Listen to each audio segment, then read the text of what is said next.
ਇਸ ਸੰਸਾਰ ਵਿੱਚ ਸਭ ਤੋਂ ਵੱਡਾ ਪਾਪੀ ਕੌਣ ਹੈ, ਔਰਤ ਜਾਂ ਮਰਦ? ਨਮਸਕਾਰ ਪਿਆਰੇ ਦਰਸ਼ਕੋ, ਤੁਸੀਂ ਸਾਰੇ ਦਰਸ਼ਕ ਭਰਾਵਾਂ ਦਾ ਸਾਡੇ YouTube ਚੈਨਲ ਤੇ ਸਵਾਗਤ ਹੈ। ਦੋਸਤੋ, ਅੱਜ ਦੀ ਵੀਡੀਓ ਤੁਹਾਨੂੰ ਬਹੁਤ ਕੁਝ ਸਿਖਾਉਣ ਵਾਲੀ ਹੈ, ਜਿਸ ਵਿੱਚ ਅੱਜ ਅਸੀਂ ਤੁਹਾਨੂੰ ਦੱਸਾਂਗੇ ਕਿ ਇਸ ਸੰਸਾਰ ਵਿੱਚ ਸਭ ਤੋਂ ਵੱਡਾ ਪਾਪ ਕਰਨ ਵਾਲਾ ਕੌਣ ਹੁੰਦਾ ਹੈ, ਔਰਤ ਹੁੰਦੀ ਹੈ ਜਾਂ ਮਰਦ। ਇਹੀ ਰਹੱਸ ਅੱਜ ਅਸੀਂ ਤੁਹਾਨੂੰ ਇਸ ਵੀਡੀਓ ਵਿੱਚ ਸਮਝਾਉਣ ਜਾ ਰਹੇ ਹਾਂ। ਤੁਹਾਡੇ ਅੱਗੇ ਬੇਨਤੀ ਹੈ ਕਿ ਤੁਸੀਂ ਸਾਡੀ ਵੀਡੀਓ ਨੂੰ ਪੂਰਾ ਦੇਖੋ ਅਤੇ ਇਸ ਕਹਾਣੀ ਨੂੰ ਸ਼ੁਰੂ ਤੋਂ ਅੰਤ ਤੱਕ ਜ਼ਰੂਰ ਸੁਣੋ। ਤਾਂ ਚਲੋ ਦੋਸਤੋ, ਸਿੱਧਾ ਕਹਾਣੀ ਤੇ ਪਹੁੰਚਦੇ ਹਾਂ। ਦੋਸਤੋ, ਦੱਸਿਆ ਜਾਂਦਾ ਹੈ ਕਿ ਬਰਸਾਤ ਦੀ ਹਲਕੀ ਬੂੰਦਾਬਾਂਦੀ ਰੁਕ ਚੁੱਕੀ ਸੀ। ਪਿੱਪਲ ਦੇ ਦਰਖਤ ਦੀ ਉੱਚੀ ਟਾਹਣੀ ਤੇ ਮੋਰ ਆਪਣੇ ਖੰਭ ਸਮੇਟ ਕੇ ਬੈਠਾ ਸੀ। ਕੋਲ ਹੀ ਉਸ ਦੀ ਪਤਨੀ ਮੋਰਨੀ ਸ਼ਾਂਤ ਭਾਵ ਨਾਲ ਉਸ ਵੱਲ ਦੇਖ ਰਹੀ ਸੀ। ਮੋਰ ਨੇ ਹੌਲੀ ਜਿਹੀ ਕਿਹਾ, ਮੋਰਨੀ, ਮੈਂ ਤੈਨੂੰ ਇੱਕ ਕਹਾਣੀ ਸੁਣਾਉਂਦਾ ਹਾਂ। ਇਹ ਕਹਾਣੀ ਕਿਸੇ ਜੰਗਲ ਦੀ ਨਹੀਂ, ਕਿਸੇ ਨਦੀ ਦੀ ਨਹੀਂ, ਇਹ ਇਨਸਾਨਾਂ ਦੀ ਕਹਾਣੀ ਹੈ। ਅਤੇ ਇਸ ਕਹਾਣੀ ਵਿੱਚ ਇੱਕ ਸਵਾਲ ਹੈ ਕਿ ਸੰਸਾਰ ਵਿੱਚ ਸਭ ਤੋਂ ਵੱਡਾ ਪਾਪੀ ਕੌਣ ਹੈ, ਔਰਤ ਜਾਂ ਮਰਦ? तो इस कहानी तो आप ही जान जावेंगी, तो ध्यान नाल कहानी सुनना। मोरनी ने कहा, पिया जी सुनाओ, मैं तुहाडी कहानी ध्यान नाल सुनांगी अते मैं भी ये जानना चाहांगी कि इस संसार विच सब तो वड्डा पापी कौन हुंदा है, औरत हुंदी है या मर्द? ਤਾਂ ਦੋਸਤੋ, ਮੋਰ ਕਹਾਣੀ ਸ਼ੁਰੂ ਕਰਦਾ ਹੈ ਅਤੇ ਕਹਿੰਦਾ ਹੈ ਕਿ ਹੇ ਪ੍ਰਿਏ, ਸ੍ਰਿਸ਼ਟੀ ਦੇ ਉਸ ਸ਼ੁਰੂਆਤੀ ਪਿੰਡ ਦਾ ਨਾਮ ਸੀ ਧਰਮਪੁਰ। ਇਹ ਪਿੰਡ ਕਿਸੇ ਨਕਸ਼ੇ ਵਿੱਚ ਨਹੀਂ ਸੀ, ਪਰ ਵਿਚਾਰਾਂ ਅਤੇ ਸੰਸਕਾਰਾਂ ਦੀ ਦੁਨੀਆ ਵਿੱਚ ਅੱਜ ਵੀ ਜਿਉਂਦਾ ਸੀ। ਇੱਥੇ ਸਮਾਂ ਹੌਲੀ ਚੱਲਦਾ ਸੀ, ਪਰ ਸਵਾਲ ਬਹੁਤ ਤੇਜ਼ ਸਨ। ਇਸੇ ਪਿੰਡ ਵਿੱਚ ਇਸ ਕਥਾ ਦੇ ਮੁੱਖ ਪਾਤਰ ਰਹਿੰਦੇ ਸਨ, ਆਰੀਆ, ਮੀਰਾ, ਪੰਡਿਤ ਸੋਮਦੇਵ ਅਤੇ ਜੱਜ ਵਸੁੰਧਰਾ। ਇਨ੍ਹਾਂ ਚਾਰਾਂ ਦੇ ਅੰਦਰ ਅਤੇ ਬਾਹਰ ਇੱਕ ਹੀ ਸਵਾਲ ਹੌਲੀ-ਹੌਲੀ ਆਕਾਰ ਲੈ ਰਿਹਾ ਸੀ, ਸੰਸਾਰ ਵਿੱਚ ਸਭ ਤੋਂ ਵੱਡਾ ਪਾਪੀ ਕੌਣ ਹੈ, ਔਰਤ ਜਾਂ ਮਰਦ? ਆਰੀਆ ਪਿੰਡ ਦਾ ਪੜ੍ਹਿਆ ਲਿਖਿਆ ਨੌਜਵਾਨ ਸੀ। ਸ਼ਹਿਰ ਤੋਂ ਸਿੱਖਿਆ ਲੈ ਕੇ ਮੁੜਿਆ ਸੀ, ਪਰ ਉਸ ਦੀ ਸੋਚ ਅਜੇ ਵੀ ਦੋ ਹਿੱਸਿਆਂ ਵਿੱਚ ਵੰਡੀ ਹੋਈ ਸੀ, ਇੱਕ ਆਧੁਨਿਕ ਅਤੇ ਇੱਕ ਰਵਾਇਤੀ। ਮੀਰਾ ਉਸ ਦੀ ਪਤਨੀ ਸੀ, ਸੰਵੇਦਨਸ਼ੀਲ, ਵਿਚਾਰਸ਼ੀਲ ਅਤੇ ਚੁੱਪਚਾਪ ਸਭ ਕੁਝ ਸਹਿ ਲੈਣ ਵਾਲੀ ਔਰਤ। ਉਹ ਸਵਾਲ ਪੁੱਛਦੀ ਸੀ, ਪਰ ਉੱਚੀ ਆਵਾਜ਼ ਵਿੱਚ ਨਹੀਂ। ਉਸ ਦੇ ਸਵਾਲ ਉਸ ਦੀਆਂ ਅੱਖਾਂ ਵਿੱਚ ਰਹਿੰਦੇ ਸਨ। ਪੰਡਿਤ ਸੋਮਦੇਵ ਪਿੰਡ ਦੇ ਸਭ ਤੋਂ ਵੱਡੇ ਧਰਮ ਗਿਆਨੀ ਮੰਨੇ ਜਾਂਦੇ ਸਨ। ਸ਼ਾਸਤਰ, ਪੁਰਾਣ ਅਤੇ ਪਰੰਪਰਾਵਾਂ ਉਹਨਾਂ ਦੀ ਬਾਣੀ ਵਿੱਚ ਇੰਜ ਵਹਿੰਦੀਆਂ ਸਨ ਜਿਵੇਂ ਨਦੀ ਆਪਣੇ ਕਿਨਾਰੇ ਜਾਣਦੀ ਹੋਵੇ। ਲੋਕ ਉਹਨਾਂ ਕੋਲ ਪਾਪ ਪੁੰਨ ਦਾ ਹਿਸਾਬ ਲੈ ਕੇ ਆਉਂਦੇ ਸਨ।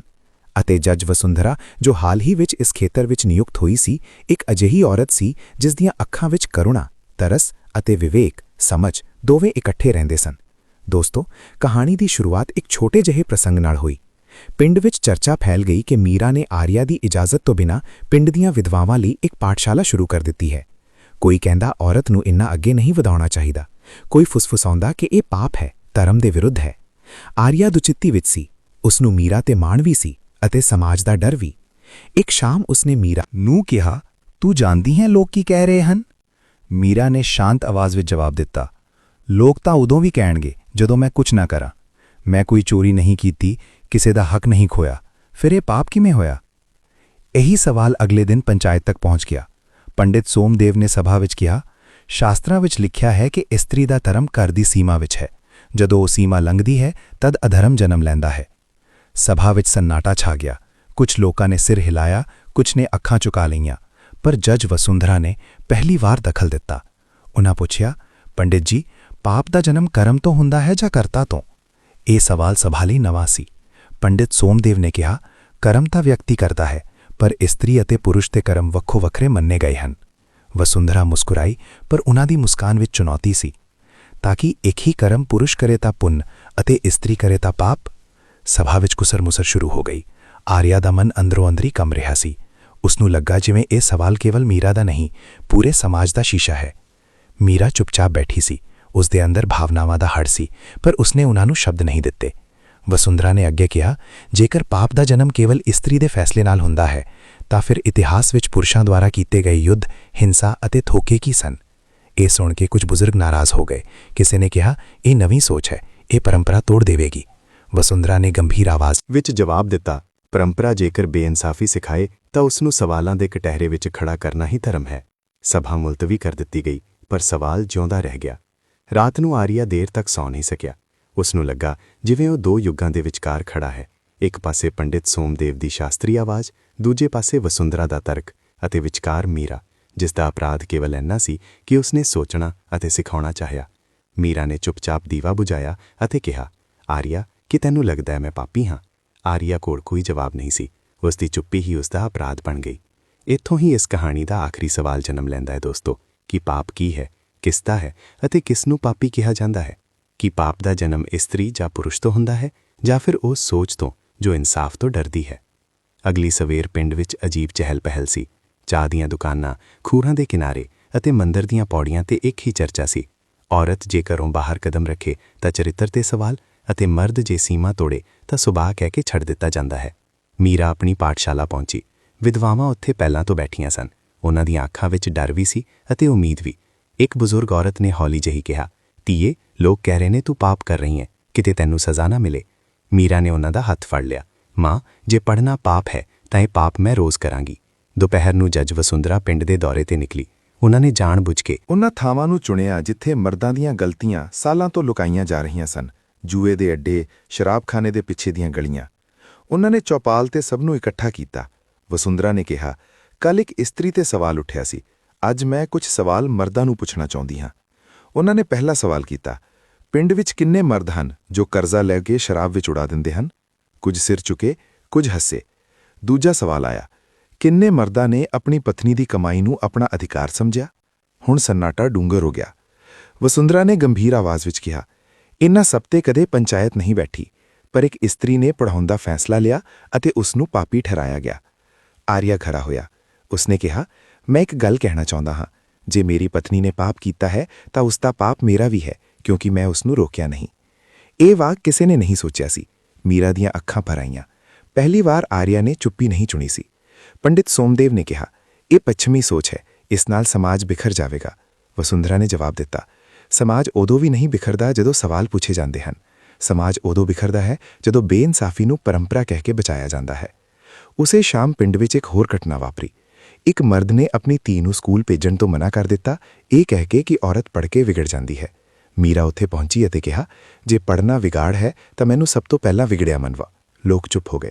ਰਾਤ ਨੂੰ ਵਸੁੰਧਰਾ ਨੇ ਆਪਣੀ ਡਾਇਰੀ ਵਿੱਚ ਲਿਖਿਆ, ਜਦੋਂ ਸਮਾਜ ਕਰਮ ਨੂੰ ਨਹੀਂ, ਕਰਤਾ ਦੇ ਲਿੰਗ ਨੂੰ ਦੋਸ਼ੀ ਠਹਿਰਾਉਂਦਾ ਹੈ, ਤਦ ਪਾਪ ਵਿਵਸਥਾ ਬਣ ਜਾਂਦਾ ਹੈ। ਜੱਜ ਵਸੁੰਧਰਾ ਨੇ ਪਿੰਡ ਦੇ ਸਕੂਲ ਵਿੱਚ ਇੱਕ ਖੁੱਲ੍ਹਾ ਸੈਸ਼ਨ ਰੱਖਿਆ। ਇਤਿਹਾਸ ਦਾ ਸ਼ੀਸ਼ਾ। ਉਦੇਸ਼ ਸੀ ਇਹ ਸਮਝਣਾ ਕਿ ਸਦੀਆਂ ਤੋਂ ਦੋਸ਼ ਕਿਸ ਤੇ ਪਾਇਆ ਗਿਆ ਅਤੇ ਕਿਉਂ। ਪਹਿਲਾ ਪ੍ਰਸੰਗ ਆਇਆ ਯੁੱਧਾਂ ਦਾ। ਵਸੁੰਧਰਾ ਨੇ ਪੁੱਛਿਆ, ਇਤਿਹਾਸ ਵਿੱਚ ਸਭ ਤੋਂ ਵੱਧ ਖੂਨ ਖਰਾਬਾ ਕਿਸਨੇ ਕੀਤਾ? ਉੱਤਰ ਸਾਫ਼ ਸੀ, ਮਰਦਾਂ ਨੇ। ਪਰ ਇਤਿਹਾਸ ਨੇ ਉਹਨਾਂ ਨੂੰ ਵੀਰ ਕਿਹਾ ਅਤੇ ਘਰ ਦੀ ਸੀਮਾ ਤੋੜਨ ਵਾਲੀ ਔਰਤ ਨੂੰ ਚਰਿੱਤਰਹੀਨ। ਮੀਰਾ ਬੋਲੀ, ਇਤਿਹਾਸ ਨੇ ਮੇਰੀ ਦਾਦੀ ਤੋਂ ਕਦੇ ਨਹੀਂ ਪੁੱਛਿਆ ਕਿ ਉਹ ਕੀ ਚਾਹੁੰਦੀ ਸੀ, ਬਸ ਉਸ ਨੂੰ ਸਹਿਣ ਵਾਲਾ ਪਾਤਰ ਬਣਾ ਦਿੱਤਾ। ਵਸੁੰਧਰਾ ਨੇ ਅਖਬਾਰਾਂ ਦੀਆਂ ਕਟਿੰਗਸ ਦਿਖਾਈਆਂ। ਦਾਜ, ਹੱਤਿਆ, ਘਰੇਲੂ ਹਿੰਸਾ। ਅਪਰਾਧੀ ਕੌਣ ਹੈ? ਉਸਨੇ ਪੁੱਛਿਆ। ਕੋਈ ਨਹੀਂ ਬੋਲਿਆ। ਉਹਨਾਂ ਕਿਹਾ, ਅਤੇ ਫੇਰ ਵੀ ਅਕਸਰ ਸਵਾਲ ਇਸਤਰੀ ਤੋਂ ਹੀ ਪੁੱਛਿਆ ਜਾਂਦਾ ਹੈ। ਕੱਪੜੇ ਕਿਹੋ ਜਿਹੇ ਸਨ? ਬਾਹਰ ਕਿਉਂ ਗਈ? ਚੁੱਪ ਕਿਉਂ ਨਹੀਂ ਰਹੀ? ਆਰੀਆ ਨੂੰ ਲੱਗਾ ਜਿਵੇਂ ਇਹ ਸਵਾਲ ਉਸੇ ਤੋਂ ਪੁੱਛੇ ਜਾ ਰਹੇ ਹੋਣ। ਆਖਰੀ ਸਭਾ ਬੁਲਾਈ ਗਈ। ਇਸ ਨੂੰ ਨਾਮ ਦਿੱਤਾ ਗਿਆ ਆਤਮ ਸਾਖੀ। ਵਸੁੰਧਰਾ ਨੇ ਕਿਹਾ, ਅਸੀਂ ਕਈ ਦਿਨਾਂ ਤੋਂ ਇਹ ਪੁੱਛ ਰਹੇ ਹਾਂ ਕਿ ਸਭ ਤੋਂ ਵੱਡਾ ਪਾਪੀ ਕੌਣ ਹੈ, ਔਰਤ ਜਾਂ ਮਰਦ? ਪਰ ਸ਼ਾਇਦ ਅਸੀਂ ਗਲਤ ਸਵਾਲ ਪੁੱਛਿਆ। ਉਹਨਾਂ ਅੱਗੇ ਕਿਹਾ, ਸਹੀ ਸਵਾਲ ਇਹ ਹੈ ਕਿ ਪਾਪ ਕਿਸੇ ਵਿਅਕਤੀ ਦਾ ਹੁੰਦਾ ਹੈ ਜਾਂ ਉਸ ਸੋਚ ਦਾ ਜੋ ਬੇਇਨਸਾਫੀ ਨੂੰ ਆਮ ਬਣਾ ਦਿੰਦੀ ਹੈ। ਪੰਡਿਤ ਸੋਮਦੇਵ ਉੱਠੇ। ਉਹਨਾਂ ਦੀ ਆਵਾਜ਼ ਕੰਬ ਰਹੀ ਸੀ। ਮੈਂ ਜੀਵਨ ਪਰ ਸ਼ਾਸਤਰ ਪੜ੍ਹਾਉਂਦਾ ਰਿਹਾ, ਪਰ ਅੱਜ ਸਮਝ ਆਇਆ ਮੈਂ ਕਰੁਣਾ, ਤਰਸ ਨਹੀਂ ਪੜ੍ਹੀ। ਮੈਂ ਔਰਤ ਨੂੰ ਮਰਿਆਦਾ ਦਾ ਬੋਝ ਅਤੇ ਪੁਰਸ਼ ਨੂੰ ਚੁੱਪ ਰਹਿਣ ਦਾ ਅਧਿਕਾਰ ਦਿੱਤਾ। ਸ਼ਾਇਦ ਇਹੀ ਤੂੰ ਵੱਡਾ ਪਾਪ ਸੀ। ਆਰੀਆ ਨੇ ਕਿਹਾ, ਮੈਂ ਵੀ ਦੋਸ਼ੀ ਹਾਂ। ਮੈਂ ਆਪਣੀ ਸਹੂਲਤ ਲਈ ਚੁੱਪੀ ਚੁਣੀ। ਅੱਜ ਸਮਝ ਆਇਆ ਚੁੱਪੀ ਵੀ ਹਿੰਸਾ ਹੁੰਦੀ ਹੈ। ਮੀਰਾ ਖੜੀ ਹੋਈ। ਉਸਨੇ ਕਿਹਾ, ਜੇ ਸਵਾਲ ਪੁੱਛਣਾ ਪਾਪ ਹੈ ਤਾਂ ਹਾਂ, ਮੈਂ ਪਾਪੀ ਹਾਂ। ਜੇ ਬੇਇਨਸਾਫੀ ਨੂੰ ਚੁਣੌਤੀ ਦੇਣਾ ਅਪਰਾਧ ਹੈ ਤਾਂ ਮੈਂ ਅਪਰਾਧੀ ਹਾਂ। ਅੰਤ ਵਿੱਚ ਇੱਕ ਬੱਚੇ ਦੀ ਆਵਾਜ਼ ਆਈ, ਸਭ ਤੋਂ ਵੱਡਾ ਪਾਪੀ ਉਹ ਹੈ ਜੋ ਗਲਤ ਨੂੰ ਦੇਖ ਕੇ ਵੀ ਕੁਝ ਨਾ ਕਰੇ। ਵਸੁੰਧਰਾ ਮੁਸਕਰਾਈ। ਉਹਨਾਂ ਨੇ ਸਿੱਟਾ ਕੱਢਿਆ, ਔਰਤ ਪਾਪੀ ਨਹੀਂ, ਆਦਮੀ ਪਾਪੀ ਨਹੀਂ। ਸਭ ਤੋਂ ਵੱਡਾ ਪਾਪੀ ਉਹ ਸਮਾਜ ਹੈ ਜੋ ਸਵਾਲ ਕਰਨ ਵਾਲੀ ਔਰਤ ਤੋਂ ਡਰਦਾ ਹੈ ਅਤੇ ਜਵਾਬਦੇਹ ਮਰਦ ਤੋਂ ਬਚਦਾ ਹੈ। ਉਸ ਦਿਨ ਤੋਂ ਬਾਅਦ ਧਰਮਪੁਰ ਬਦਲ ਗਿਆ। ਹੁਣ ਬੇਇਨਸਾਫੀ ਨੂੰ ਆਮ ਨਹੀਂ ਮੰਨਿਆ ਜਾਂਦਾ ਸੀ। ਮੀਰਾ ਦੀ ਪਾਠਸ਼ਾਲਾ ਪੱਕੀ ਹੋ ਗਈ। ਪੰਡਿਤ ਸੋਮਦੇਵ ਨੇ ਨਵੀਂ ਗੱਲ ਜੋੜੀ, ਧਰਮ ਉਹੀ ਹੈ ਜੋ ਇਨਸਾਫ ਤੋਂ ਡਰਦਾ ਨਹੀਂ। ਤਾਂ ਦੋਸਤੋ, ਇਸ ਕਹਾਣੀ ਦਾ ਨਿਚੋੜ ਇਹੀ ਨਿਕਲਿਆ ਕਿ ਸੰਸਾਰ ਵਿੱਚ ਸਭ ਤੋਂ ਵੱਡਾ ਪਾਪੀ ਨਾ ਤਾਂ ਔਰਤ ਹੈ ਨਾ ਹੀ ਆਦਮੀ। ਸਭ ਤੋਂ ਵੱਡਾ ਪਾਪੀ ਉਹ ਹੈ ਜੋ ਬੇਇਨਸਾਫੀ ਹੁੰਦੀ ਦੇਖ ਕੇ ਵੀ ਉਸ ਨੂੰ ਰੋਕੇ ਨਾ, ਉਸ ਤੇ ਸਵਾਲ ਨਾ ਕਰੇ ਅਤੇ ਚੁੱਪ ਧਾਰਨ ਕਰ ਲਵੇ। ਅਤੇ ਜੋ ਬੇਇਨਸਾਫੀ ਦੇ ਖਿਲਾਫ ਖੜਾ ਹੋ ਜਾਂਦਾ ਹੈ, ਉਹੀ ਸਭ ਤੋਂ ਵੱਡਾ ਧਰਮ ਹੁੰਦਾ ਹੈ। ਉਮੀਦ ਕਰਦਾ ਹਾਂ ਇਹ ਕਹਾਣੀ ਤੁਹਾਨੂੰ ਚੰਗੀ ਲੱਗੀ ਹੋਵੇਗੀ। ਜੇ ਚੰਗੀ ਲੱਗੀ ਹੈ ਤਾਂ ਕਮੈਂਟ ਬਾਕਸ ਵਿੱਚ ਜ਼ਰੂਰ ਦੱਸਿਓ। ਇੰਨਾ ਸਮਾਂ ਦੇਣ ਲਈ ਤੁਹਾਡਾ ਬਹੁਤ-ਬਹੁਤ ਧੰਨਵਾਦ। ਮਿਲਦੇ ਹਾਂ ਅਗਲੀ ਵੀਡੀਓ ਵਿੱਚ ਕਿਸੇ ਹੋਰ ਚਰਚਾ ਦੇ ਨਾਲ।